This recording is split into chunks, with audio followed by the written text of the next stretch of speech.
लोग पढ़ेंगे 8वीं कक्षा के चौथा अध्याय भूगोल की पुस्तक उद्योग। तो चलिए दोस्तों शुरू करते हैं।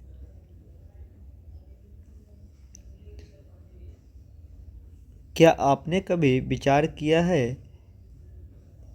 किया है कि लिखने के लिए अध्याय पुस्तिका जो आप इस्तेमाल करने में लाते हैं वह निर्माण की लंबी प्रक्रिया के बाद आपके पास पहुंचती है। इसके जीवन की शुरुआत वृक्ष से होती है और उसे काटा जाता है और लुगदी मिल तक ले जाया जाता है। वहाँ वृक्षों की लकड़ी को संसाधित एवं काष्ठ लुगदी में परिवर्तित किया जाता है। काष्ठ लुगदी को रासायनिक द्रव्य के साथ मिलाया जाता है और अंततः मशीनों के द्वारा कागज़ के रूप में परिवर्तित किया जाता है। यह कागज़ प्रेस में जाता है और जहां रसायनों से निर्मित स्याही के इस्तेमाल और पृष्ठों पर रेखांक छापने में किया जाता है। इसके उपरांत पृष्ठों को अभ्यास पुस्तिका के रूप में बांधकर पैक करके बिक्री के लिए बाजार में भेजा जाता है। अंत में यह आपके हाथों में पहुंचती है।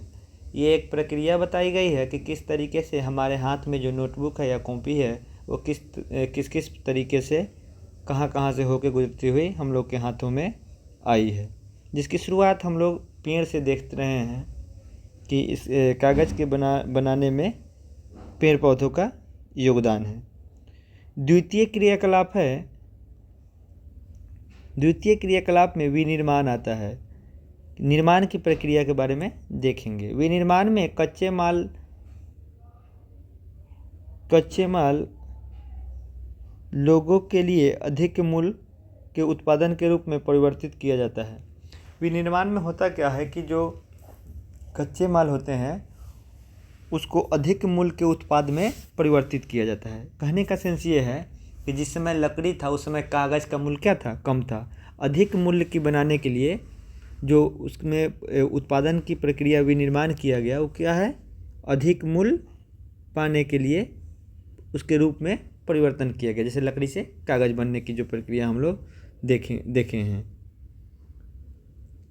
दूसरा है, जैसा कि आपने देखा कि लुगदी कागज़ के रूप में और कागज़ अभ्यास पुस्तिका के रूप में, ये निर्माण प्रक्रिया के दो चरण है। पहला चरण क्या है?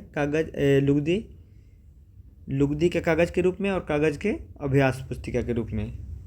ये चरण है, दो चरण है इसके। क्या है? विनिर्माण के चरण। आगे देखेंगे हम लोग उद्योग का आर्थिक संबंध। उद्योग का संबंध आर्थिक गतिविधि से है जो कि वस्तुओं के उत्पादन, खनिज के निष्कर्षण अथवा सेवाओं के व्यवस्था से संबंधित है। इस प्रकार लोहा और इस्पात उद्योग वस्तुओं के उत्पादन से संबंधित है। कोयला खनन उद्योग से संबंधित है और धरती से निकालने से संबंधित और पर्यटक सेवा उद्योग से संबंधित है। उद्योगों का वर्गीकरण हम किस तरीके से करते हैं ये देखेंगे। उद्योग का वर्गीकरण कच्चा माल, आकार और उसके स्वामित्व के आधार पर उसका वर्गीकरण भी किया जाता है।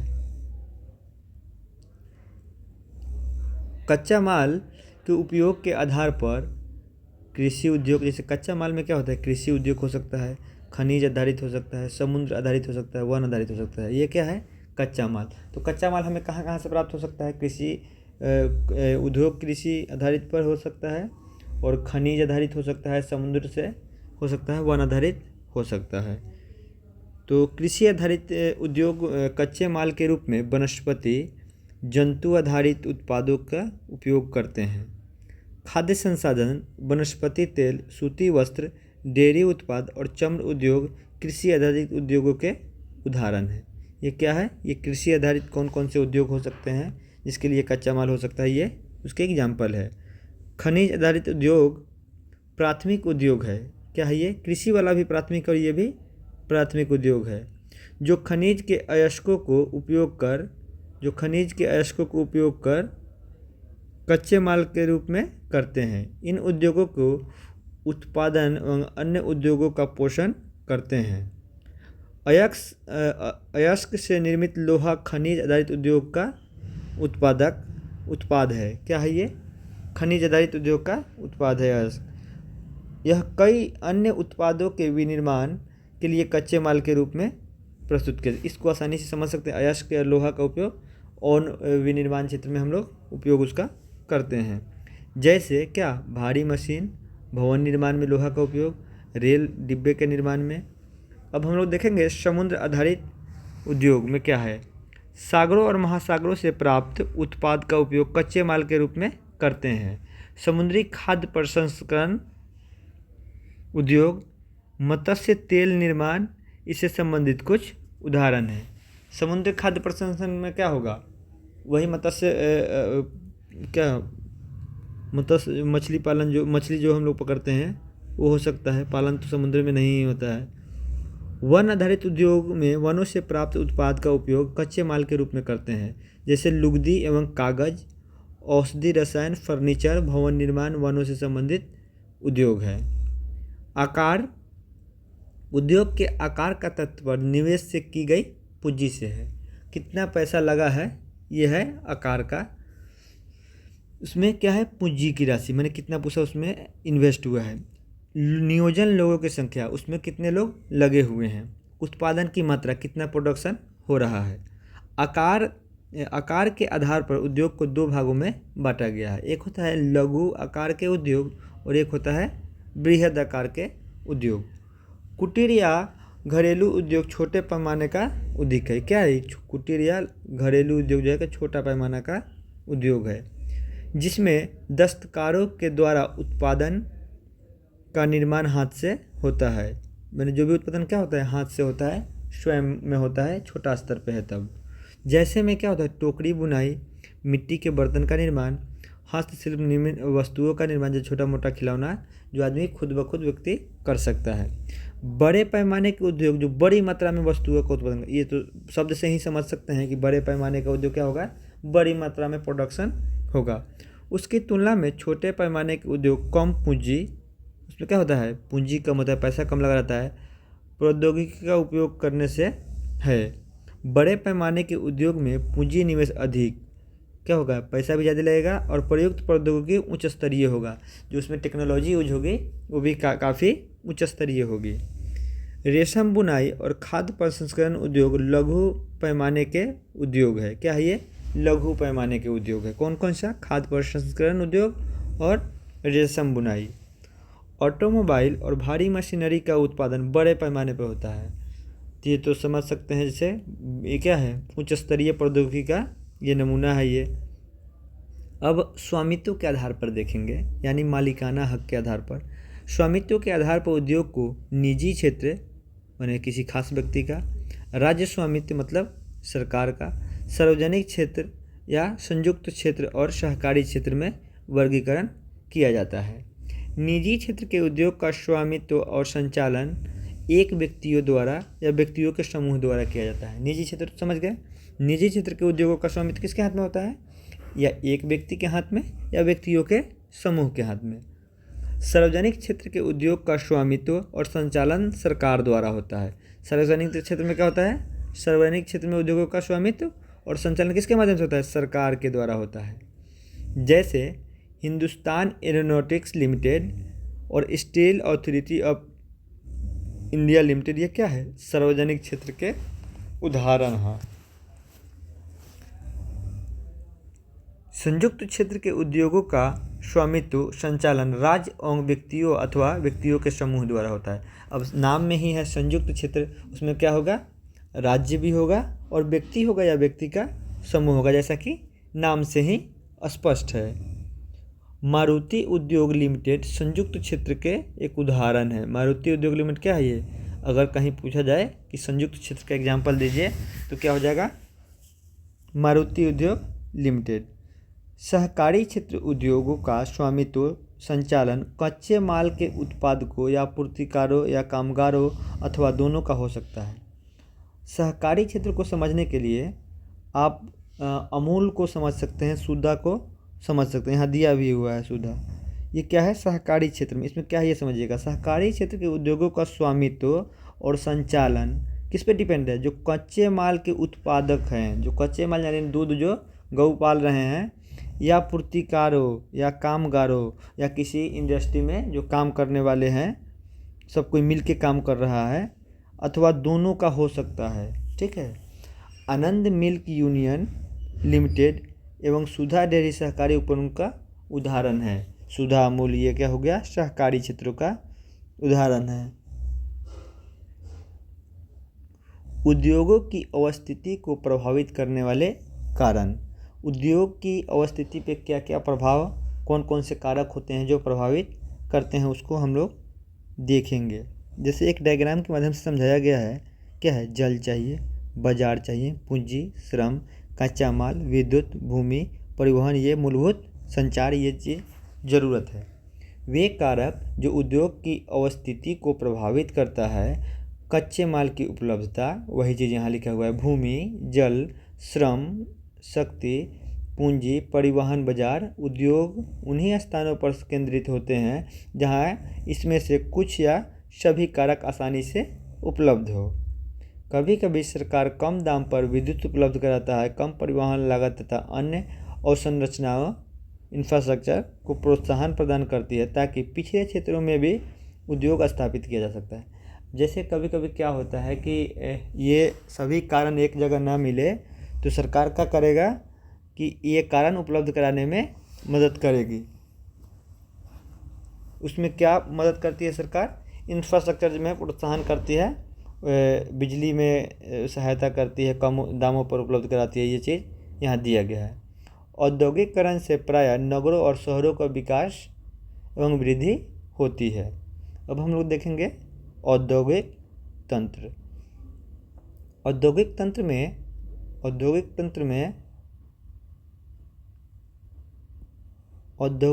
में निवेश, पराक्रम, निर्गत शामिल है। निवेश में कच्चे माल, श्रम, भूमि की लागत, जल की उपलब्धता, परिवहन, विद्युत और अन्य अवसंरचनाएं शामिल है। प्रक्रम में कई तरह के क्रियाकलाप शामिल हैं जो कच्चे माल की परिष्कृत माल में परिवर्तित करते हैं।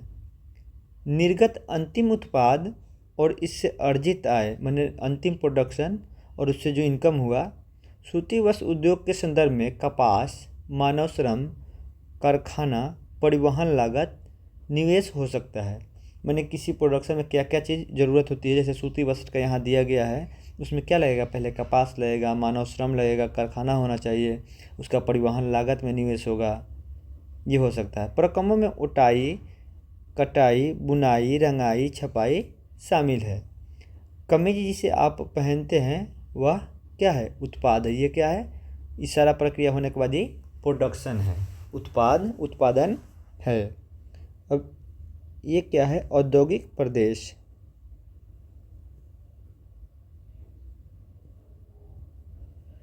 औद्योगिक प्रदेश के विकास तब होता है जब कई तरह के उद्योग एक दूसरे के निकट स्थित हो और वे अपनी निकटता का लाभ आपस में बांटे। विश्व के प्रमुख औद्योगिक प्रदेश पूर्वोत्तर अमेरिका, पश्चिमी और मध्य यूरोप, पूर्वी यूरोप और पूर्वी एशिया है। मुख्य औद्योगिक प्रदेश अधिकांशतः कहाँ है, शीतोष्ण कटिबंधीय क्षेत्रों में। ये बात ध्यान देने वाली है, मुख्यतः कहाँ होता है, शीतोष्ण कटिबंधीय क्षेत्रों में। समुद्री पत्तन के समीप विशेष तौर पर, अब समुद्री पत्तन हो वहाँ विशेष तौर पर क्या होने से, कोयला क्षेत्र के निकट स्थित है। जैसे कि इस डायग्राम में चित्र में दिखाया गया है कि शीतोष्ण कटिबंधीय क्षेत्रों में है और कहाँ है, विशेष तौर पर कोयला क्षेत्र के नज़दीक में। जैसे देखिए ये कनाडा के पूर्वी भाग, उत्तरी अमेरिका के ये पूर्वी भागों में, ये देख सकते हैं यूरोप की भाग है। ये डायग्राम दिया गया है। भारत में अनेक औद्योगिक प्रदेश है। जैसे मुंबई, पुणे समूह है, बेंगलोर में है, तमिलनाडु, हुगली, अहमदाबाद, वडोदरा। ये हुगली कहाँ, पश्चिम बंगाल में होगा, अहमदाबाद वडोदरा गुजरात में, छोटा नागपुर जो होगा झारखंड में औद्योगिक प्रदेश, और विशाखापट्टनम ये आंध्रा में होगा।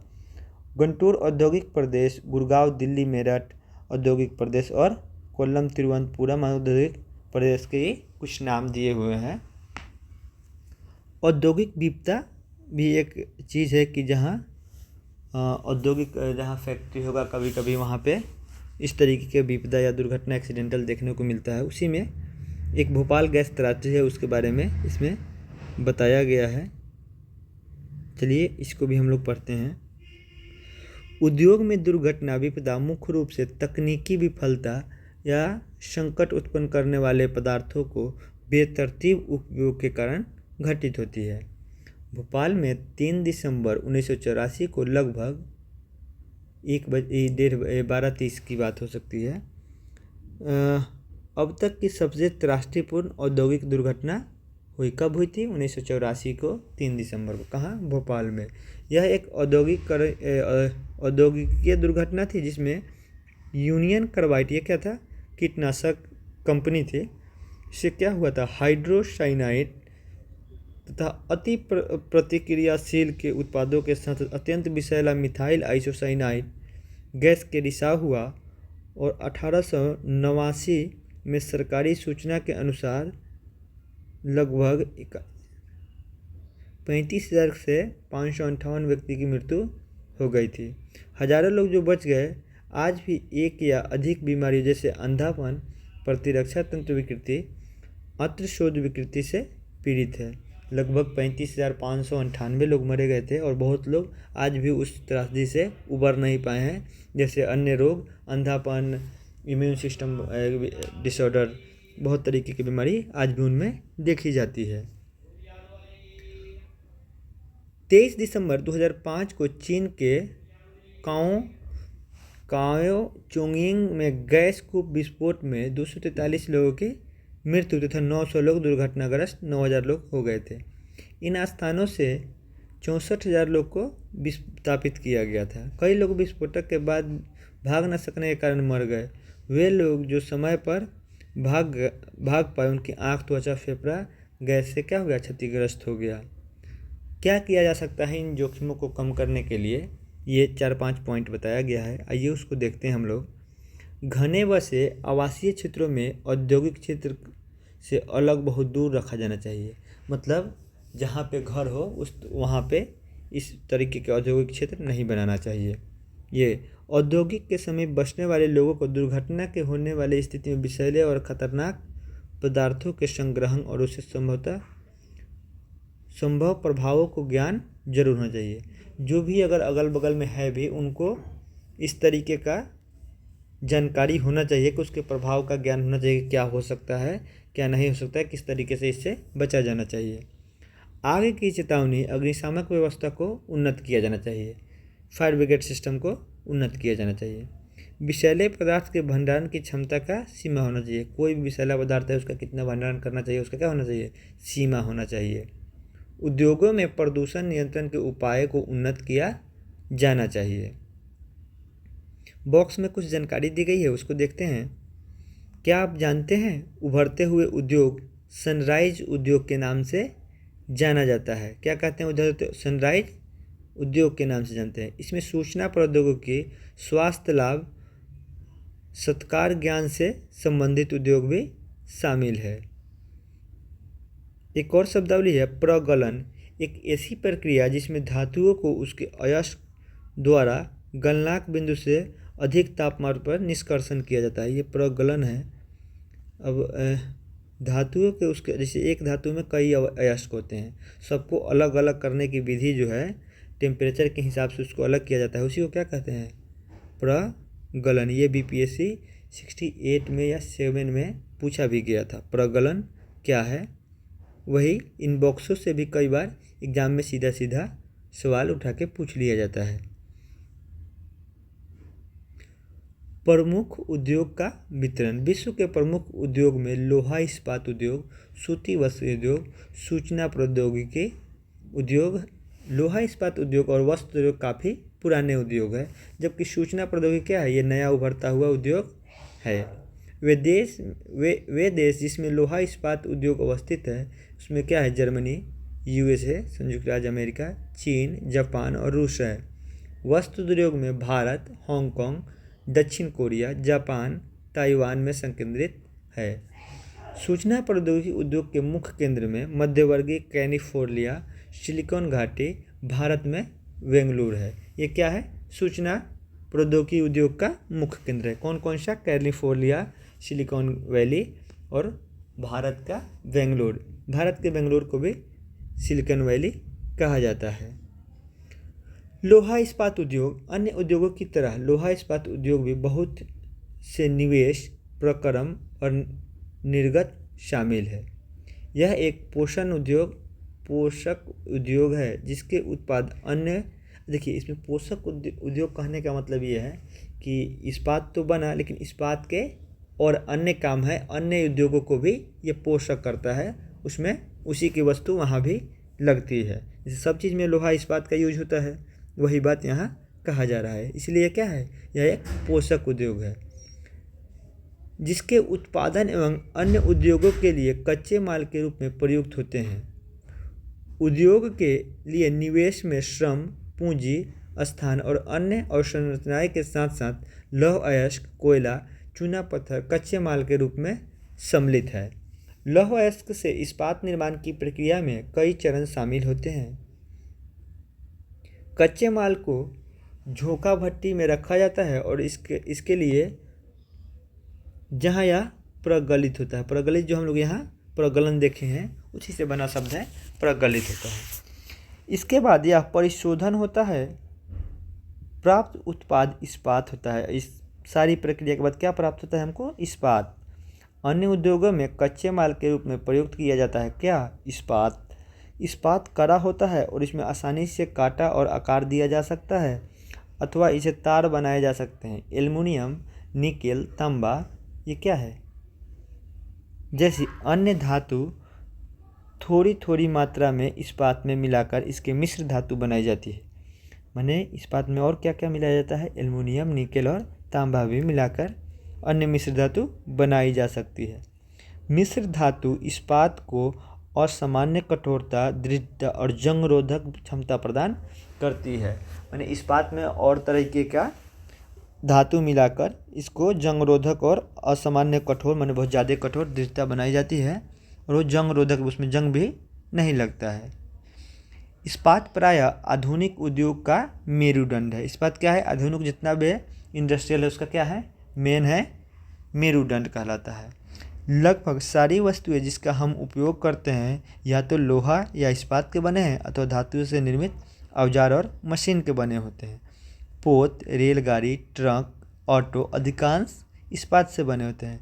यहाँ तक कि सेफ्टी पिन से और सुई जिसका उपयोग आप करते हैं वो भी इस्पात की बनती है। तेलकूप इस्पात से बनी मशीनों से वेधित किया जाता है। इस्पात की पाइपलाइन से तेल का परिवहन, माने अन्य जो भी इंडस्ट्री है उसमें महत्वपूर्ण मेरुदंड की भूमिका इस्पात की होती है और इस्पात के विभिन्न विभिन्न काम इसमें बताए जा रहे हैं। खनिजों का खनन इस्पात के उपकरण से ही होता है। जैसे आप अन्य खनिज भी निकालना है उसमें भी इस्पात का उपयोग होगा।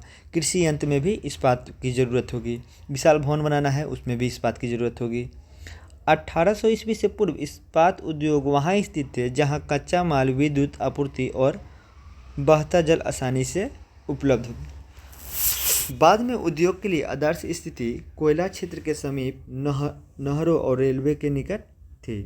1950 के बाद लोहा और इस्पात उद्योग समुद्री पट्टन के निकट सपाट भूमि के विशाल मैदान में संकेंद्रित होने लगा। कहने का सेंस है कि पहले उसी जगह पे बनता था जहाँ पे क्या कहते हैं उसको, ले जाने ले आने का आसान विधि हो। तो सबसे पहले कहाँ होता था? जिस समय बड़े बड़े ट्रेन नहीं थे, ट्रक नहीं थे, कैसे? तो उस समय जहाज़ों के, पानी के जहाज़ों से तो हमेशा पानी के किनारे इसका संकेंद्रण था। फिर समय बदला तो जहाँ रेलगाड़ी पहुँची तो उसके जगह पे क्या, कोयला खदानों के पास, फिर लागत को कम करने के लिए इस्पात उद्योग समुद्र पत्तन के पास विशाल भूमि क्षेत्र में स्थापित किया गया। मैंने परिस्थिति के अनुसार उसको चेंज करते जाया जा रहा है। ऐसा इसलिए हुआ क्योंकि इस्पात निर्माण का कार्य समय तक बहुत विशाल हो गया और लौह अयस्क विदेश से आयात करना पड़ता था। भारत में लौह इस्पात उद्योग का कच्चा माल भारत में क्या है, कच्चा माल, सस्ते श्रमिक, परिवहन बाजार, ये कुछ लाइन पूरा परिवहन बाजार का लाभ लेते हुए विकसित हुआ है भारत का स्थिति। ये देख सकते हैं विश्व में प्रमुख जो है लोहा इस्पात उत्पादन क्षेत्र है, कौन कौन सा क्षेत्र मैप में दिखाया गया है। संयुक्त राज्य अमेरिका का ये, यहाँ यूरोप के भाग में देख सकते हैं, एशिया में, ये ऑस्ट्रेलिया में, और इधर जापान चाइना का ये भाग देख सकते हैं।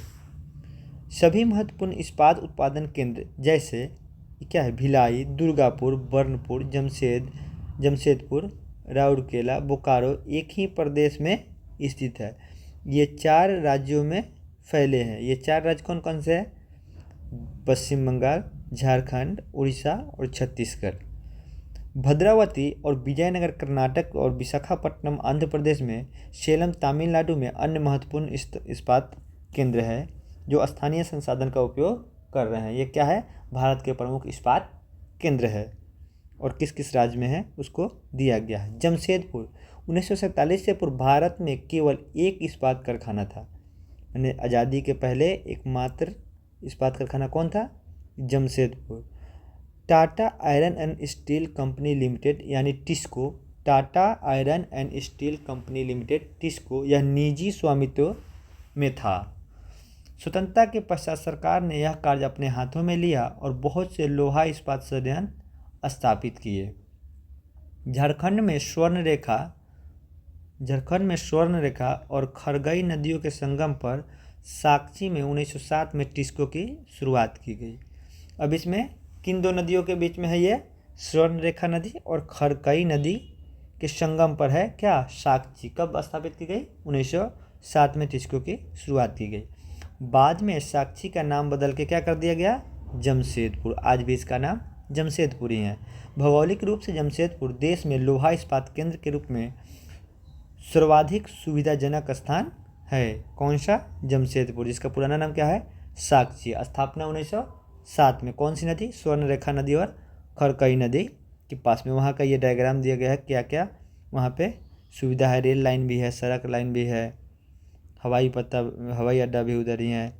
साक्षी को कई कारणों से इस्पात संयंत्र स्थापित करने के लिए चुना गया। यह स्थान बंगाल नागपुर रेल मार्ग और काली माटी स्टेशन से मात्र 32 किलोमीटर के दूरी पर है। यह स्थान लौह अयस्क, कोयला, यहाँ और क्या क्या उपलब्ध है, लौह अयस्क भी मिल जाता है आसानी से, कोयला भी है, मैग्नीज के निक्षेप भी बगल में है। मैंने उसको जो संसाधन की आवश्यकता है वो भी आसपास सारी चीज़ को उपलब्ध है। साथ साथ ये कलकत्ता से निकट भी था। और उस समय भारत की राजधानी जो थी देश की, अंग्रेज़ों के ज़माने में 1907 के तकरीबन कलकत्ता ही राजधानी थी, तो इस हिसाब से कलकत्ता से भी निकट था, जहाँ विशाल बाजार उपलब्ध थे। टिस्को को झरिया कोयला क्षेत्र से कोयला कहाँ से मिलता था, झरिया से, और उड़ीसा और छत्तीसगढ़ से लौह अयस्क, जो इस्पात संयंत्र के लिए चाहिए उसमें महत्वपूर्ण होता है कोयला, तो कोयला हमको झरिया से मिलता था, और उड़ीसा और छत्तीसगढ़ से लौह अयस्क, चूना पत्थर, डोलोमाइट और मैग्नीज प्राप्त होता था। खरगई और स्वर्णरेखा नदी से पर्याप्त जल की आपूर्ति हो जाती थी। सरकार प्रोत्साहन से इसे पर्याप्त पूंजी उपलब्ध हुई। जमशेदपुर में टिस्को की स्थापना के बाद कई अन्य औद्योगिक क्षेत्र स्थापित किए गए। इसमें रसायन, इंजन के पुर्जे, कृषि उपकरण, मशीन के टीन के चादर, केबल और अन्य तार भी उत्पादन किया जाता है। भारत में इस्पात उद्योग के विकास में त्वरित औद्योगिक विकास आरंभ हुआ। जैसे बाकी इंडस्ट्री का बेस क्या होता है, इस्पात, और उसके बाद क्या हुआ, त्वरित औद्योगिक विकास आरंभ हुआ। भारतीय उद्योग का लगभग सभी क्षेत्र अधिकांशतः अपने आधारभूत संरचना के लिए क्या उपयोग करता है, लोहा इस्पात पर ही निर्भर रहता है। भारतीय लोहा इस्पात उद्योग बृहद समकालिक इस्पात संयंत्रों के साथ साथ, इस लाइन को फिर दोबारा पढ़ते हैं। भारतीय लोहा इस्पात उद्योग में बृहद समकालिक इस्पात संयंत्रों के साथ साथ लघु इस्पात मिल भी सम्मिलित है। इसके द्वितीय उत्पादक में क्या, रोलिंग मिल और सहायक उद्योग भी शामिल है। पीटर्सबर्ग, यह संयुक्त राज्य अमेरिका का एक महत्वपूर्ण इस्पात नगर है। पीटर्सबर्ग क्या है, जैसे जमशेदपुर इंडिया का प्रमुख इस्पात नगर था, उसी तरीके से पीटर्सबर्ग भी यूएसए का, अमेरिका का क्या है, इस्पात नगर है। पीटर्सबर्ग के इस्पात उद्योग को स्थानीय सुविधा उपलब्ध है। कच्चा माल जैसे कोयला पीटर्सबर्ग से ही उपलब्ध होता है, जबकि लौह मिनेसोटा से लोहे की खानों से प्राप्त होती है। और पीटर्सबर्ग से लगभग 1500 किलोमीटर दूर इन खानों और पीटर्सबर्ग के बीच में नौ परिवहन की भी सुविधा सर्वोत्तम मार्ग है। ग्रेट लेक्स से जल आता है। जल कहाँ से? ग्रेट लेक्स से। एक बार फिर से इसको देखेंगे। कोयला कहाँ से मिलता है? पीटर्सबर्ग में है तो पीटर्सबर्ग से ही है। लॉयस्क मिनेसोटा से। और जल कहाँ से? ग्रेट लेक्स से प्राप्त होता है। अन्य अयस्क में नौ परिवहन हेतु रास्ता सस्ता मार्ग भी है। देखिए वहाँ साल्ट, ये जो ग्रेट लेक है, इससे क्या होता है, परिवहन भी अन्य कुछ ज़रूरत हो तो उससे मंगा लेते हैं। पीटर्सबर्ग क्षेत्र और लौहस्क में रेलगाड़ी से भी लाया जाता है। लोहियो, मोनोहेगला और एल्गनी नदी पर्याप्त जल प्राप्त होता है। मानी ये क्या है, नदी के नाम है जहाँ से जल प्राप्त होता है। आज पीटर्सबर्ग में बहुत कम बड़ी इस्पात मिल है। ये सभी मिल पीटर्सबर्ग के ऊपर मोनोहेगला और एल्गी नदी घाटी में तथा पीटर्सबर्ग के नीचे लोहिया नदी के सहारे स्थित है। परिष्कृत इस्पात स्थल और जल दोनों मार्ग से दूसरे बाजार में भेजा जाता है। अब गाड़ी से भी स्थल मार्ग से भेजा जाता है और नदी के सहारे भी। पीटर्सबर्ग क्षेत्र में इस्पात मिलों के अतिरिक्त कई अन्य कारखाने हैं। ये रेल पटरी, उपकरण, भारी मशीन के उत्पादन में इस्पात के प्रयोग कच्चे माल के रूप में करते हैं। क्या आप जानते हैं साल्ट लेक के नाम? Superior, Huron, Ontario, Michigan, Erie. इन पांचों झीलों में से सुपीरियर झील सबसे बड़ी है, जो अन्य की तुलना में उच्च ऊर्ध्वा प्रवाह के स्थित है। ये चैप्टर हम लोग का समाप्त हुआ। 8वीं कक्षा का चौथा अध्याय उद्योग।